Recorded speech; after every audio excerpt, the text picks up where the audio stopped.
I don't think it's productive to try and force, like, this is an audiobook and this is a podcast. A podcast tends to be like very much driven by character. A book can be more ideas driven. If you love a narrative podcast, you can love an audiobook.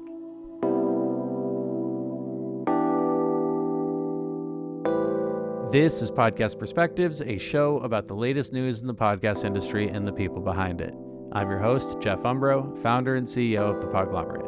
Pushkin Industries is one of the most well-respected companies operating in the audio space today. Founded by Malcolm Gladwell and Jacob Weisberg, and home to Malcolm Gladwell's Revisionist History and Michael Lewis's Against the Rules. Today on the show, I'm speaking with their CEO, Gretta Cohn. She'll walk us through her path from producer to production company founder to CEO, and how she's navigated an extremely challenging year in audio and what's in store for the company to come. Let's get to it.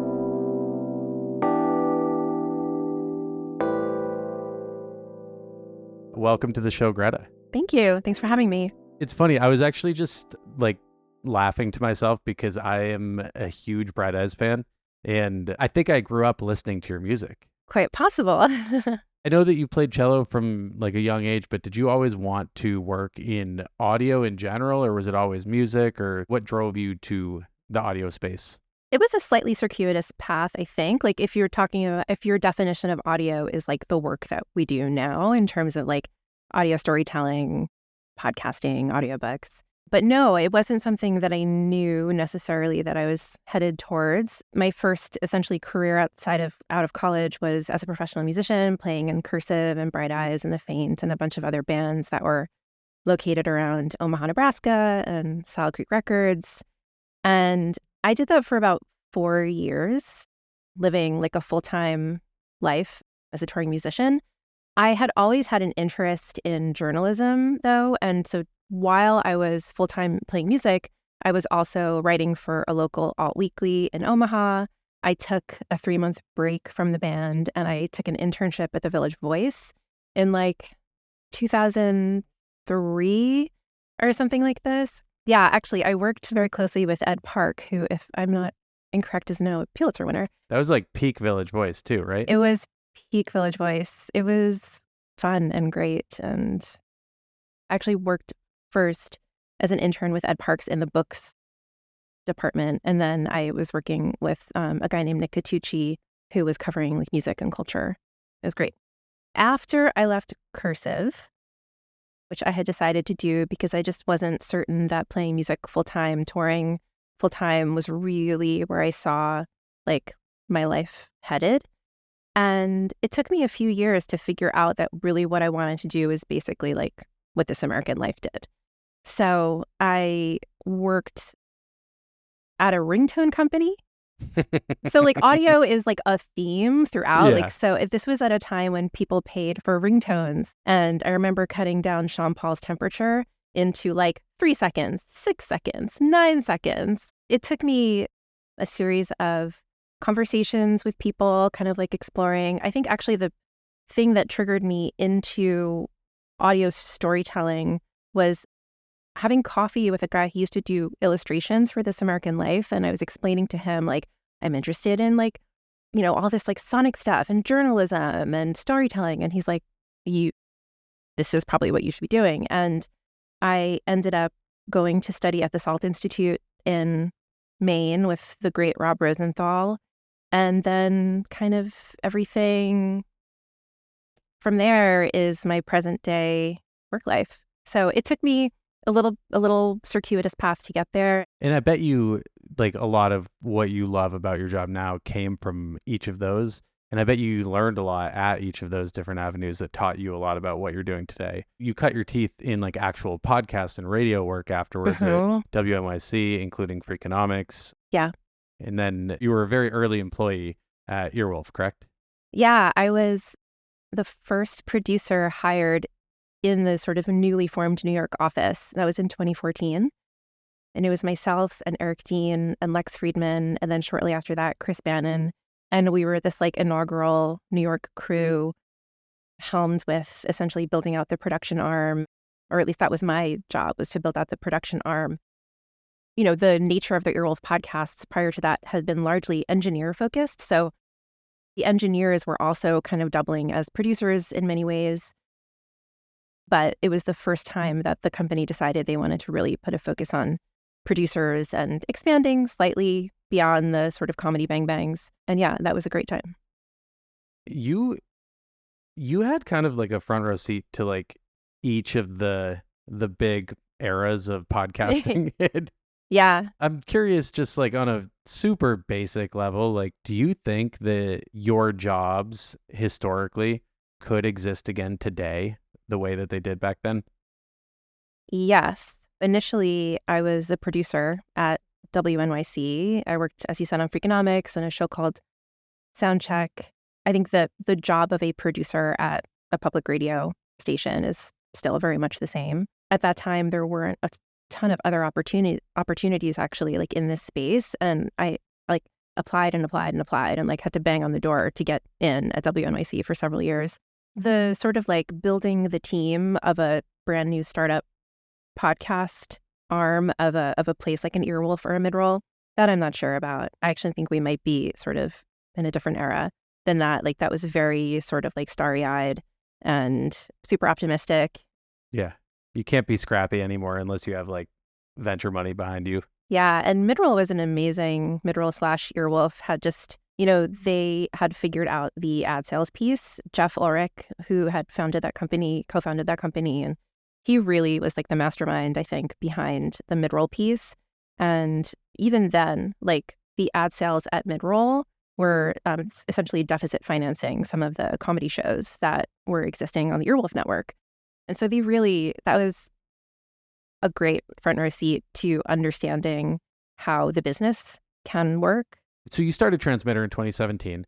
Not to keep coming back to like your resume, but do you think you would have been capable of doing that the way that you did without having that experience in a startup ecosystem and without having like had so many of the jobs in the audio industry leading into that? Oh, absolutely not. I really credit all of the sort of like upfront kind of business meetings that I was sort of brought into at Earwolf and Midroll with like opening my eyes up to that aspect. Because before that, I really was focused on the creative. As a producer, I joined Earwolf Midroll as an executive producer. I was really focused on developing, building, launching shows. And then joining the conversations around, seeing my first P&L and doing, green lights and thinking about audience and really getting that front row seat, sitting in rooms with really experienced people who many of whom had MBAs. Like this was a real, boot camp for me in thinking about how these kinds of businesses run. And it was in many ways because I had that experience that I was able to go and start Transmitter. I certainly didn't know everything. I learned a lot. It was a real lesson in like solopreneurship for a while. But no, it was, I credit a lot of my experience at Earwolf and Midroll for giving me a lot of the juice to go forward. I actually started Podglomerate after spending 5 months living out in San Francisco, watching a bunch of startups get off the ground. Oh, cool. Yeah, and I still to this day feel like I don't really know what I'm doing, but it's worked so far. Yeah. But so I'm very jealous that you got to like do it in audio with a front row seat to like all of these experienced people. But yeah. But it worked out. So I want to like start by just touching on Transmitter for a little bit. Can you walk us through like what was Transmitter? What was the specialty that set you apart from all the other production companies that were out there in 2017? Well, there weren't a lot of other production companies out there in 2017. That helps. That definitely helps. It did. I mean, Pineapple Street, I think, had been around for about 6 months when I started Transmitter. And, in part, I had looked at what they were doing and thought to myself, I can do that. I had saved like just enough money to cover like rent and costs for 3 months. I put a notice out with Nikwa and HotPod about 2 months before I actually left my job at Earwolf and stepped into my office in Gowanus, Brooklyn for Transmitter. Like it was the end of March was my last day at Earwolf Midroll, and April 1st or whatever, it was like my first day with Transmitter. I just went right into it. No vacation. No. Um, I and bet you regret that. a little. Yeah. I started to receive inbound inquiries about making podcasts even before I had actually truly opened my door, before I had my like LLC paperwork, before I had even like opened the bank account. Like I was getting inbounds for clients. And so Transmitter was founded to really enjoy what at that point was like a growing market for work for hire podcasts. And I'm not even talking necessarily about branded. Like some of our first clients with Transmitter were Spotify, CNN, NBC, other like media companies, media production companies. TED was one of our first clients, really incredible still working with TED. And certainly we were doing branded and custom shows. I think one of our first clients was also Walmart, which was huge. And I priced it extremely poorly. I didn't know what I was doing. Like it was a low budget that I made, but it was not so low that it essentially like covered me for then the next 3 or 5 months, right? Like I was like, oh, cool. And then when it came time to renew for season 2, I was like, you know what? This budget has to double. And they were like, yeah, we knew we were getting a really good deal. And they were probably still happy when it doubled. Yes, they were. But, the idea was to really make like well-produced, highly produced, thoughtfully produced podcasts for others. Later on, towards the end of Transmitter, we started to have ambitions to make originals and we tried our hand at it. But for the most part, it was client services, work for hire, working with partners to make beautifully produced podcasts. I don't want to get too in the weeds with like the original stuff because I want to get to the Pushkin side of that. Yeah. What did and didn't work with the original side of the business while you were still at Transmitter? Funding was difficult. We self-funded our basically like our what I would think is our most successful and the thing that I was so proud of, which is Rebel Eaters Club with Virgie Tovar. That was just a beautiful bespoke project where even down to like the artwork, like everyone was so proud of it, but it didn't really drive a huge audience. We had trouble monetizing. We had to really like strip back the production season over season in order to allow the costs of production to make sense within the wider business. And it was tough. It was hard to make that piece work. But we were able to do that because we had these client projects. It was like an experiment. We had a very similar situation a couple years ago with our first like big original swing. Yeah. I had 9 goals associated with that show and we hit 8 of them. The one that we didn't hit was making any money. So I know today a lot of people are saying that it's like a lot easier to monetize an always on show, but did that apply then as well? I believe so. Yeah. I mean, that was the feedback that we got from the folks we were working with on the advertising side was if we were more consistent, if we had more episodes, that we had the potential to drive more and better advertising. We were working with an agency who was able to bring us some really fantastic advertisements, but they didn't even cover the cost of producing the episodes. And I went out and I tried to take meetings largely with sort of like size inclusive brands to encourage them, like even just like take a shot on like one episode. And I was able to land one, which was fantastic. Sales is, that's not my background. But making that show always on wasn't really an option for us at the time. We didn't have the bandwidth as far as staff time was concerned. We understood that it was more of a bespoke kind of beautiful thing that we were making for the joy of it more than for a, payday. It's like everything else in capitalism. Like eventually it hits you like, oh, in order to do this, you have to do that. Yeah. So speaking of capitalism, at some point, Pushkin acquired Transmitter. Yes. When did that happen? That was in August of 2022. I had reached a point in 2021 or thereabouts where I felt like I was looking for kind of like the next phase of Transmitter, whatever that might be. I was really open to whether that might be an acquisition or some kind of investment or a joint venture. I asked Ben Riskin and Bianca at Grimshaw at Room Tone. Bianca was Transmitter's counsel. And so it was kind of natural to kind of turn to them and ask for some support there. And we just started to think through what some options might be. And we started to pitch out to folks. Pushkin very quickly came forward as one of the most interesting options as far as exploring. And I think from the very first conversation, it was clear that there was a really, like, we were in sync.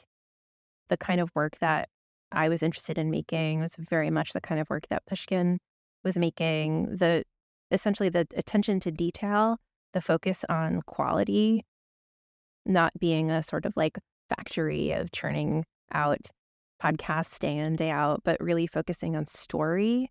All the things that what drew me into this work in the first place, like the great care that Pushkin seemed to take for all of the work, what really drew me in. And then, of course, finding out that while Transmitter and Pushkin had not worked together in a co-production or work for hire capacity, I knew so many people who worked here already, people I had worked with in the past or people that I knew socially. And so it just was another indication that it was the right place. So was the initial vision like Transmitter would do the branded and the Pushkin team would do the originals? I think there was a goal of utilizing the experience, the team at Transmitter to build out further on the work for hire and custom type stuff. And when we came into Pushkin with some clients who came with us, and that was additive to Pushkin. But there was from the beginning the idea that there would be an integration of the folks who came from Transmitter, the producers, in with the rest of the Pushkin group. Like there was never an intent to keep a separate operation. The Transmitter name was like the company was dissolved. The name went away. There is no Transmitter anymore. What was that like for you? I am someone who I have really enjoyed making pivots over the course of my working life. And I think there was a moment when I first understood that we were going to be dissolved of like an emotion, like a feeling of like, oh, I mean, Transmitter, I think did good work and had grown a reputation, but I think it was a capital R reputation. I don't think that we were really particularly known outside of niche areas of the podcasting ecosystem. So I didn't look back. And frankly, I never loved the name. That is like a founder's problem. I hate the Podglomerate's name. And like I hear all the time that people love it. I'm like, why? Why would you like that? But it's a great name. See, exactly. Was there anything that was like really surprising for you with that transition? Well, I think one of the biggest things that I was looking forward to was not having to, and this is now funny knowing where I sit today, but not having to make decisions about everything. That, Transmitter was a team of producers and things that had to do with strategy, business development, even like HR, office management. That was my job at Transmitter. I was running everything except for the actual hands-on, the making of things.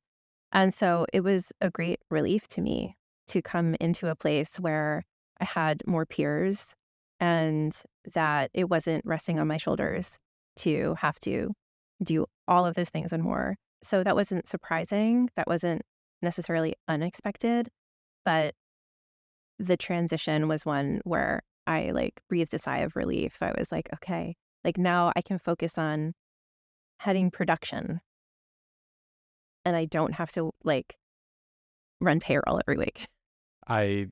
Wow, you and I are kindred spirits. So a lot happened after Pushkin and Transmitter became one. Now it's just Pushkin. There was a kind of a downturn in the entire industry. It impacted Pushkin. Yeah. About a third of the staff was laid off. Mm-hmm. You eventually were promoted to CEO as part of like a reorganization. Yep. What was that experience like? 2023 was one of the most challenging years of my work life, for sure. It's really hard to see the business that you work in and that you love just plummet in that way. And then the impact and the cost on the people that you work with and see every day.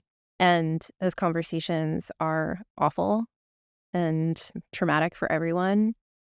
And I don't think anyone could have predicted like the scale at which it was going to kind of come for us. It also created such an important reckoning of, in order to move forward, we have to do it sustainably. And what does that look like? And so when I was put into the role of CEO, that was my task, was to figure out like, how are we moving forward to create a sustainable business, a profitable business, one where, a transmitter was always sustainable or profitable for the majority of our time. It's like the money coming in has to be equal to the money going out, or maybe you want a little bit more coming in. Yeah. So there was this reckoning and this level setting, and a lot of people had to learn and make difficult decisions and do difficult things and then figure out how to come back from it. And, I think the good news is that we are very much in the coming back stage. You guys are genuinely one of 3 podcast companies that I pay for. You guys got me with the Olympic series. Oh, awesome. It was so good. Yeah. I've been putting it off forever because that's just who I am. And then finally I heard the first episode. I'm like, I got to get the rest of this. So yeah, that is my segue into asking you, what are some of the things in which you are doing to make the company more sustainable? We're doubling down on what works. So we have a roster of shows, some of which are, really enormously successful. And so how are we continuing to build and grow those shows? How are we giving the present audience, like our current audience, what it is that they want, while also seeking to bring new people into the fold? In some ways that looks like, releasing more content or experimenting and seeing what works, what people gravitate towards. We tried a whole series in revisionist history in the beginning of the year called Development Hell, which was kind of a departure for the show. And we found that some people really liked it, some people not so much. But, any feedback is good feedback. And so we're able to use that. And when I say some people didn't, some people liked it, some people not so much, it's because revisionist history is just known so much for the narrative storytelling that we do. And this was just like a different style, a different kind of production. Reducing costs is another thing that we did to make the company more sustainable, looking at production budgets, figuring out how we can adapt them, like what can we do to bring down a budget by X%, being realistic when it comes to any new sort of like advances with hosts, looking at what is the revenue potential and how are we going to ensure that the show can earn out. And I think something that is really important to Pushkin as far as sustainability is just like revenue diversification. And so, our biggest arm is our podcasting arm, and we're ad supported and we work with iHeart, and that is wonderful and working really well for us.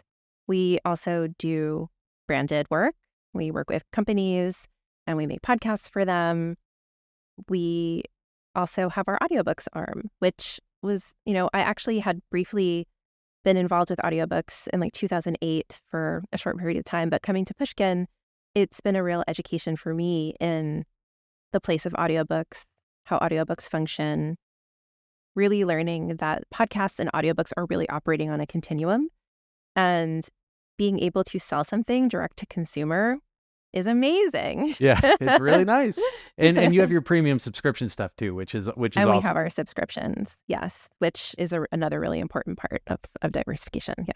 I want to ask 2 more questions about like the sustainability side. Do you find that you're quicker to kill a show now that you like have more learnings about what does and doesn't work? We, in like 2022-ish into 2023, we made the decision to sunset shows that were not profitable or didn't have a path to profitability. And so at this point, it's really more about greenlighting rather than killing. So we are being super intentional about what new show we might add to our roster. And of course, nobody has a crystal ball to tell, is this show going to hit? Is it going to reach the number of, listeners that we need? Are we going to find like a great bespoke sponsor, all of these things. Like we can't really predict that, but there are things that we can look at that will help us drive a decision about whether it's going to make sense and thrive in the Pushkin network. And how much does iHeart have to do with that? Because I know they're your ad sales partner.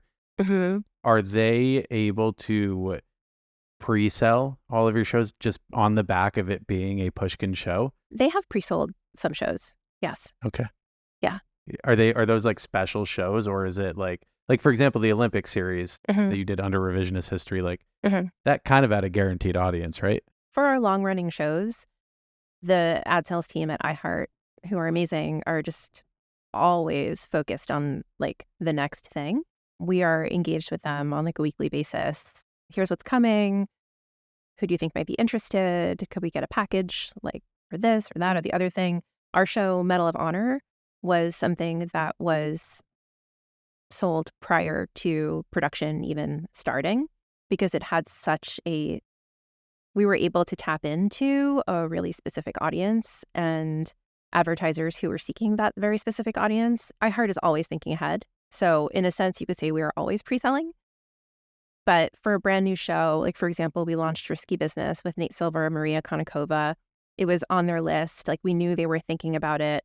I don't think there was any sort of like big advertising deal that was able to take place prior to the show launching. But now that we're in production and we've seen audience and it's on their list, they're thinking about it and they're always planning ahead. When you became CEO, was there like a first decision that you made? I gathered my new leadership team.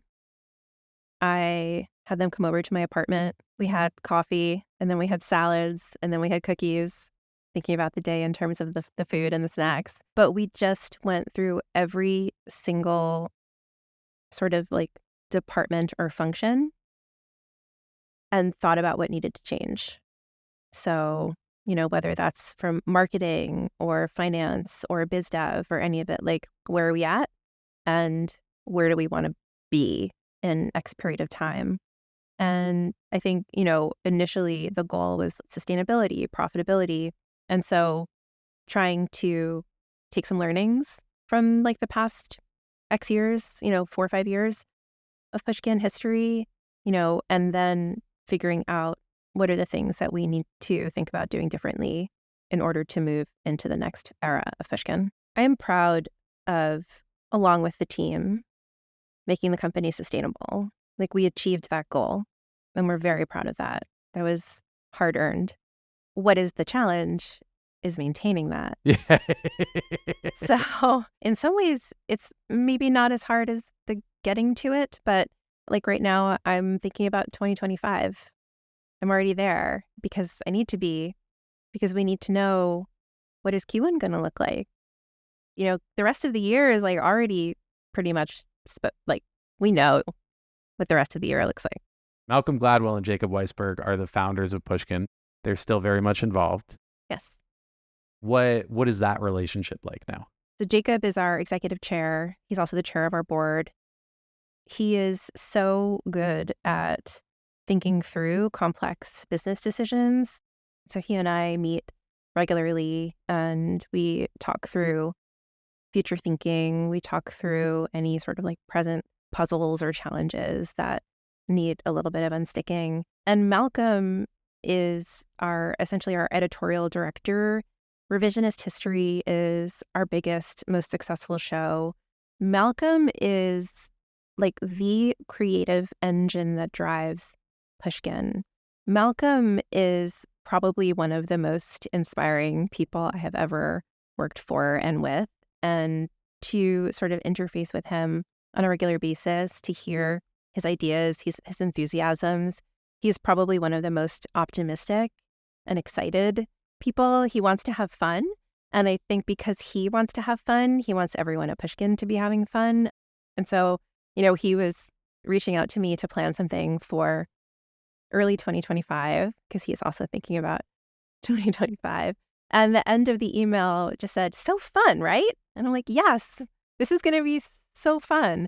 And so I think like Malcolm he is just this like bright engine that is driving Pushkin and is inspiring us and like the things that we're making and how we're making them and how we're thinking about it. He's constantly driving ideas. It's like a real privilege to work with him and also with Jacob. I don't know if this is overstating it, but I feel like a lot of people our age like grew up reading his books, and now you just get that guy at the other end of your email whenever you want it. So with the audiobooks, has that been a growing part of the business in the last like couple of years? Oh yeah. Audiobooks is a really important focus of our work here. It is one of our smaller revenue lines, but it is growing and the audiobooks market is growing. And I think our particular way of doing audiobooks is still like ripe. Like it is just at the beginning in so many ways. I think for us, like I said earlier, like audiobooks and podcasts exist on a continuum. And we're thinking about audiobooks in the same way that we're thinking about podcasts. Our first audiobook was in 2019, and it was Malcolm's book, Talking to Strangers. And, you know, how he describes it is like he had been doing revisionist history for all these years. And as he was preparing for his next book, he thought, why am I writing a book to then just like read the words like word for word on the page exactly as it is in the book? And how is that serving my audience? And so he approached that book like he would a season of revisionist history. And any interview that he collected for the book, any conversation that he had, he recorded it.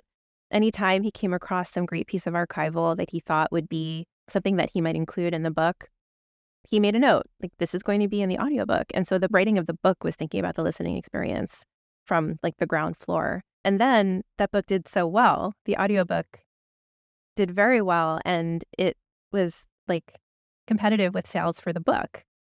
And so that was just a real proof of concept of the fact that audiences want this. It is in many ways like a more exciting listening experience.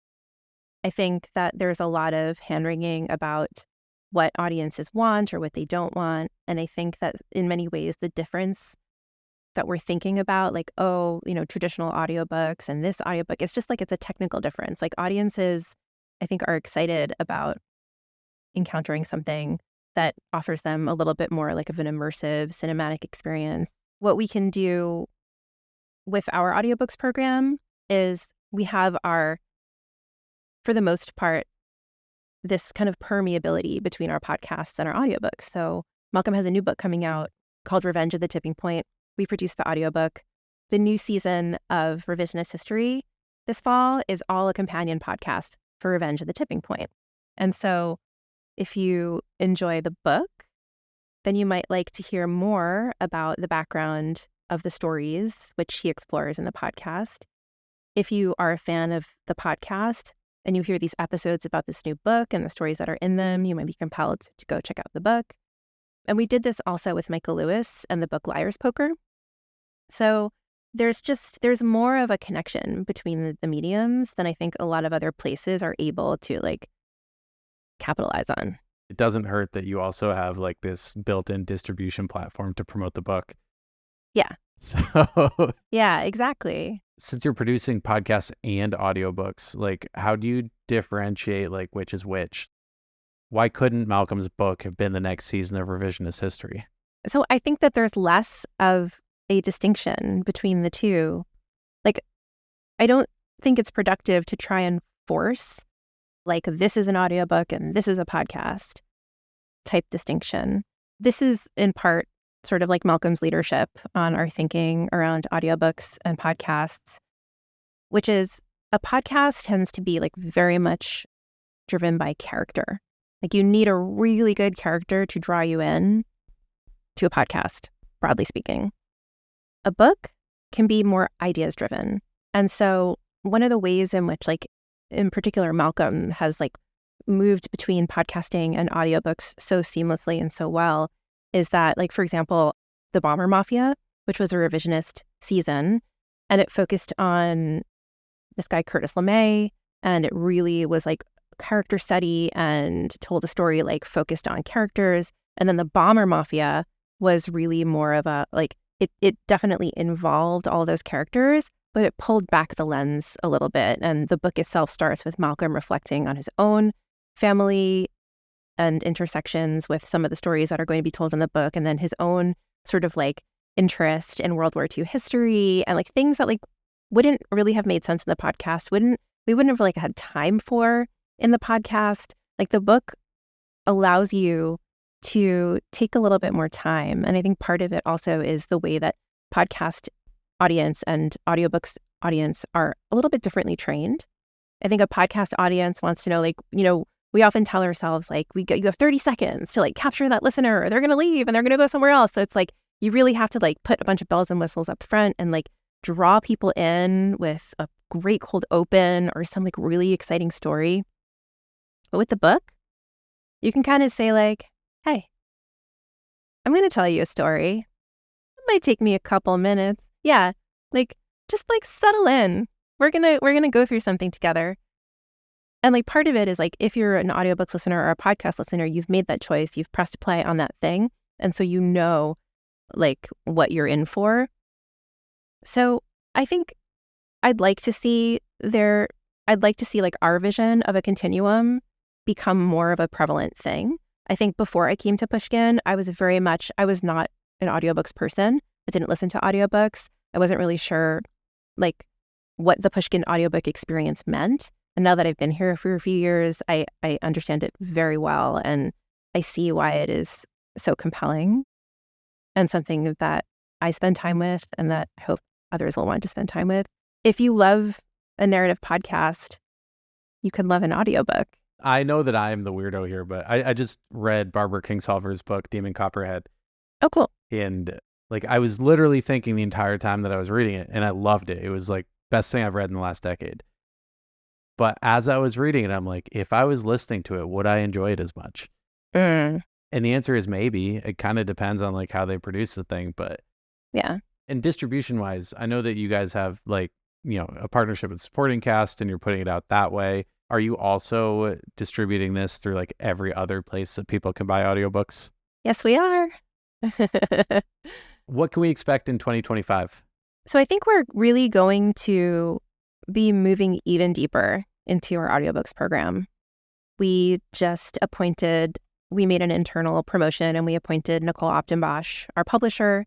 She had been at Pushkin for 2 years running our operations, but has a very, very deep history at Audible in content production and knows this industry inside and out. And I went to an audiobooks publisher conference with her a couple weeks ago, and it was just incredible. First of all, for me, it was continuing to learn about the audiobook space via that conference, but just watching her and seeing how she navigates that landscape and how lucky we are to have her and what we're going to be doing there. There's a few other podcast publishing like outlets like Lemonada and Pave Studios that are getting into the audiobook space, as well as like book publishers that are getting more into the audiobook space. I know that the answer is probably that like there's no such thing as too many audiobooks, but like, are you nervous about competition? No. I mean, I think what we do is so Pushkin that we're going to keep doing the thing that we know is great, like the kind of production, the kind of storytelling, the way in which we're able to harness our network to bring in audience. I think it's great that more folks are getting into audiobooks. The rising tide, all ships, you know that one? I sure do. Yeah. Rising tide lifts all boats. Exactly. I think, you know, considering that we are very much still in a growth era, both for podcasts and audiobooks, I'm not really worried about oversaturation. I think there will always be readers, there will always be listeners, there will always be new books. And as long as we're focused on making really beautiful books, things that make sense for our network, things that we know our audience is looking for, and maybe we're also able to continue pushing the medium forward. Like, I don't know yet what that sort of next iteration is that we're going to make, but I'm sure that we will. There's a book that Nicole keeps talking about that it's like a very experimental novel. It has a lot of blank pages and upside down text. And how would we do that? How could we make that experience something so singular? So yeah, I'm not worried about that. Well, thank you, Greta. This was awesome. Really, really appreciate you coming on. Yeah, this was really fun.